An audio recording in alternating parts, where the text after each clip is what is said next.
እስልምና ትልቅ ውድ ስጦታ ውድ ነገር በአንድ ደቂቃ ከ10 ሰከንድ ጀነት ውስጥ ቤት መገንባት ይቻላል።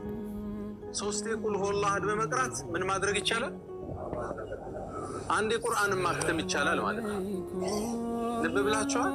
ታክስ ስንጠብቅ ኤርፖርት ስንሄድ እዛ ጋር አሳልፉን አታሳልፉን ሲባል መሀል ላይ ብንቀራው አላህ ለዛ ነው ወዝኩሩላህ ዚክረን ከሲራ አላህን የበለጠ አውሱት። የማውሻ ዕድሉ ብዙ ነው። ዚክር ቂብላ አንቅጣጭለት ውዱ ማድረግ ሸርጥ አይደለም መስፈርት የለው ማለት ነው። ዚክር እዚህ ቁጭ ያልክ አስተግፊሩላህ ነው ቁል ሁወላሁ አሐድ ነው። ተቀመጥክ ባስ ውስጥ ገባ ኤርፖርት ውስጥ ገባ ሰልፍ እየጠበክ ነው ምግብ አዘህ እየጠበክ ነው ቡና አዘህ እየጠበክ ነው። ሙእሚኖቹ ምላሳቸው አይፈታ የማይሆን ቦታ ላይ እንኳን ካሉ በውስጣቸው አላህን ያስባሉ። ሱብሃንአላህ አልሐምዱሊላህ ይሉታል ከውስጥ። ኢብኑል ቀይም ይሄ እንደ ዚክር ይቆጠራል አሏቸው። አዎ አሉ። ምን ነው የተፍኪር ነው ስለ አላህ ያስብን ነው ራት ይገባ ያለው። ሌላ የ10 ሰከንድን ጥቅም ልንገራችሁ። አንድ ሰው አሉ ነብዩ አለይሂ ሰላቱ ወሰለም ሰለላሁ ዐላ ረሱሊላህ ሱብሃንአላህ ወልሐምዱሊላህ ወላ ኢላሃ ኢላላህ ወላሁ አክበር ካላሉ እስኪ በሉት ወልሐምዱሊላህ ወላ ኢላሃ ወላሁ አክበር 4 ቃላቶች ናቸው። ምንዳው ግን በጣም ነው የሚያስደነግጠኝ የዚህ ክፍያ። ነብዩ አለይሂ ሰላቱ ወሰለም ምን አሉ? አንድ ሰው ይሄን ሲቀበልና ይጽፈዋል ይጻፋል። ከዛም ንግግር አሉ ወደ ሰማይ ሰማያት ያርጋል አሉ። ወደ ሰማይ ይወጣል።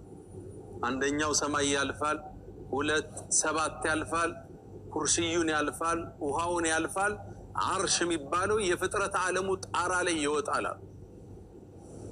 ከዛ ወዩን ነህላል ድምጽ አለው አይደል? በጣም የሚያስፈራ ግርማ ሞገስ ያለው ድምጽ። እንደዛ አይነት ድምጽ እያሰማ አርሽ ዙሪያ ላይ ይጠውፋል። ይሄ ንግግር አላህ ቅርጽ ይሰጠዋል እሱ በሚያውቀው ጥበብ። ያንን ሰው ይሄን ያለውን ሰው ምድር ላይ አላህ ዘንድ ያስታውሰዋል። እገሌ የገሌ ልጅ ግልጽ ነው። ኑረዲን አባቴ ኑረዲን ነስሩ ኑረዲን የነስሩ ልጅ አንተን አጥርቶሃል አመስግኖሃል አልቆሃል እያለ አርሽ ዙሪያ ላይ ይጠውፋል። ለሁ ከደውዩ ነህላ የንብ ድምጽ አይነት መንጋም ያሰማው ድምጽ አለ። እንደዛ እያሰማ ይጠውፋል አሉ። ከዛም ነብዩ አስከትለው ምን አሉ? ታዲያ ከናንተ መሃል አላህ ዘንድ ከአርሽ በላይ የሚያስታውሰው ዚክር እንዲኖረው የሚፈልግ የለም እንዴ አሉ ነብዩ አለይሂ ሰላቱ። ሁላችንም እንፈልጋለን አይደል? እቺ ግን በስንት ሰከንድ እንዳልና ተሰባት። ሱብሃንአላህ ወልሐምዱሊላህ ወላ ኢላሃ ኢላላህ ወላሁ አክበር አለቀች። ይሄ ንግግር አፍ ላይ አውጥተዋል። ፍጥረት ዓለሙ በላይ ከአርሹ በላይ ግን አንተን እያወሳ ነው አላህ ዘንድ።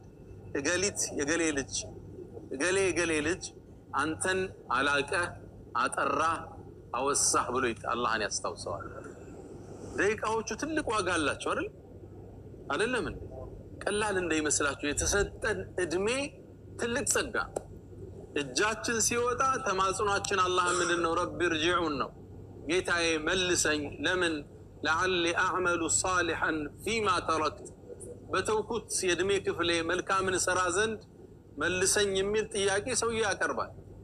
አላህ መልስ ይሰጠዋል፣ ምላሽ ይሰጠዋል። ግን ተስፋ የሚያስቆርጥ ነው። ከላ በጭራሽ ይለዋል አላህ። ኢነሃ ከሊመቱን ሁወ ቃኢሉሃ ይሄ በእርግጥ ሰውየው የተናገራት ንግግር ብቻ ነች። ወሚን ወራኢሂም በርዘኹን ኢላ የውም ዩብዓሱን ከሞቱ በኋላ በርዘኽ የሚባል ዓለም አለ። በስ በዱንያና በአኼራ መሃል የሚገኝ በርዘኽ የሚባል ህይወት አለ። እዛ እስኪቀሰቀሱ ድረስ የሚቆዩበት ነው።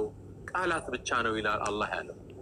ስለዚህ ሙእሚን እድሉ ሳያመልጠን ያልፋቸዋል። ሱናው አለህ